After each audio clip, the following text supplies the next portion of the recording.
Bonjour tout le monde, je suis le Dr Coleman et le SCP dont nous allons parler aujourd'hui est le SCP-3037. Classe sûre. Procédure de confinement spécial. SCP-3037 doit être conservé dans un casier standard de classe sûre sur le site 19. Lorsqu'il est déplacé, les membres du personnel ne doivent pas le tenir dans leurs mains.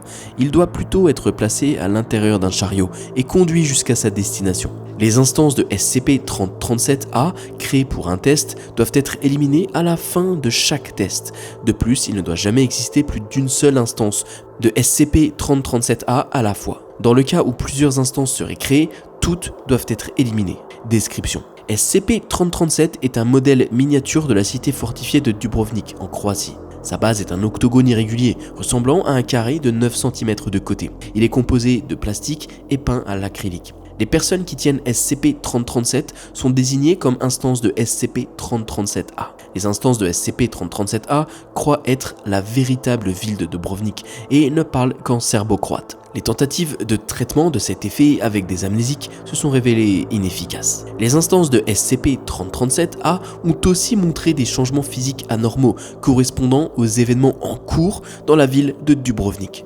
Tout dommage subi par la ville cause des blessures corporelles correspondantes aux instances de SCP-3037-A, blessures ne pouvant être guéries à moins que la ville de Dubrovnik ne soit elle aussi réparée. Un exemple notable de ceci fut observé en décembre 1991, je vais vous le lire un petit peu plus tard dans un rapport d'incident. Les tests ont montré que la relation n'est pas réciproque.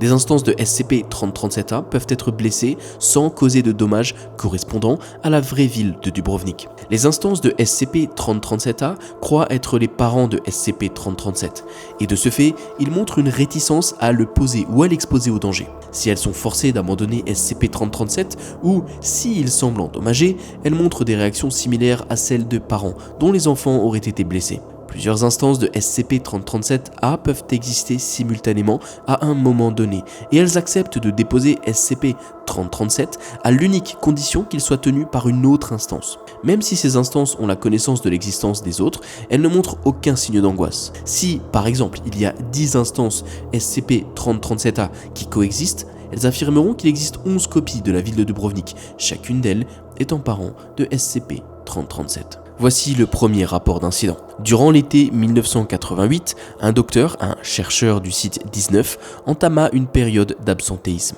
Une investigation menée à son domicile par des agents de la fondation montra qu'il était chez lui durant toute cette période et qu'il avait été affecté par l'objet qui sera plus tard désigné en tant que SCP-3037. De plus amples investigations montrèrent que le docteur en question n'avait jamais été à Dubrovnik et qu'il avait acheté SCP-3037 lors d'une exposition d'art locale.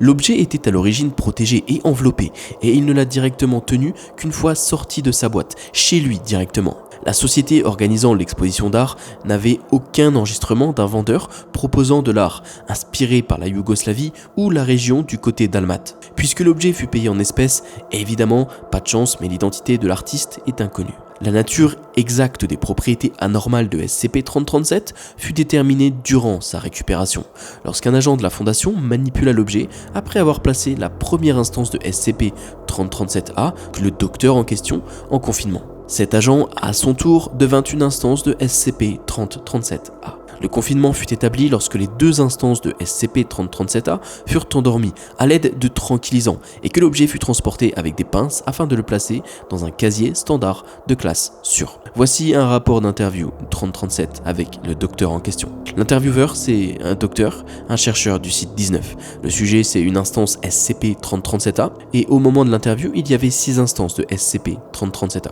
Le docteur dit « Comment vous sentez-vous aujourd'hui ?» Le SCP répond « Comme d'habitude, rocheux, ancien, humide et chaud aujourd'hui. » Le docteur dit « Et SCP-3037 ?» Le SCP répond « Ma fille, elle va bien, mais s'il vous plaît, soyons discrets. Elle dort. » Le docteur dit « Bien sûr, je voudrais confirmer certaines de vos précédentes affirmations. Vous êtes bien l'ancienne cité fortifiée de Dubrovnik ?»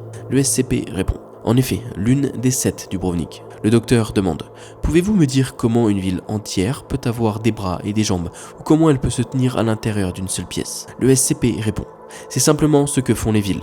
Les villes ont des bras et des jambes et un corps complet, et elles tiennent dans des pièces. Je ne suis pas sûr de bien comprendre ce que vous me demandez. » Le docteur demande « Pouvez-vous définir une ville pour moi, s'il vous plaît ?» Le SCP répond un lieu où beaucoup de personnes vivent avec des bâtiments en pierre ou peut-être en bois. Elle a un corps qui peut tenir dans une pièce et elle est composée de plusieurs quartiers. Il y a 7 villes de Dubrovnik. Le docteur demande « Et comment une ville entière peut avoir une fille ?»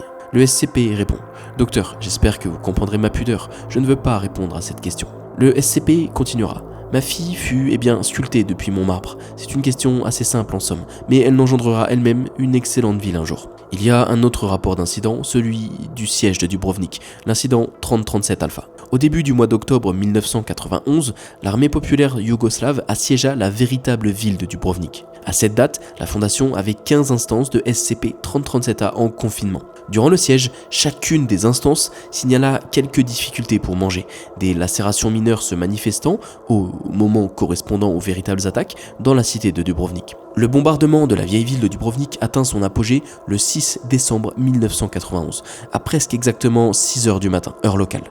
Et durant ce bombardement, toutes les 15 instances de SCP-3037A explosèrent successivement, à environ une seconde d'intervalle.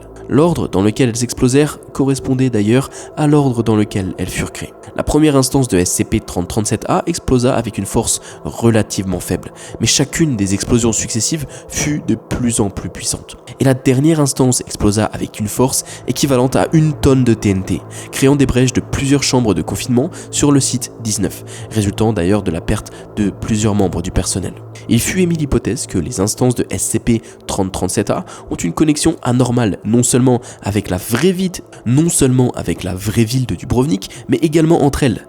Ainsi, la seconde instance de SCP-3037A ne fut pas seulement blessée par le bombardement de Dubrovnik, mais également par l'explosion de la première instance de 3037A, et ainsi de suite. Les amis, si la vidéo vous a plu, pensez à liker, pensez à vous abonner, et dites-moi quel SCP vous voulez voir ensuite. À la prochaine.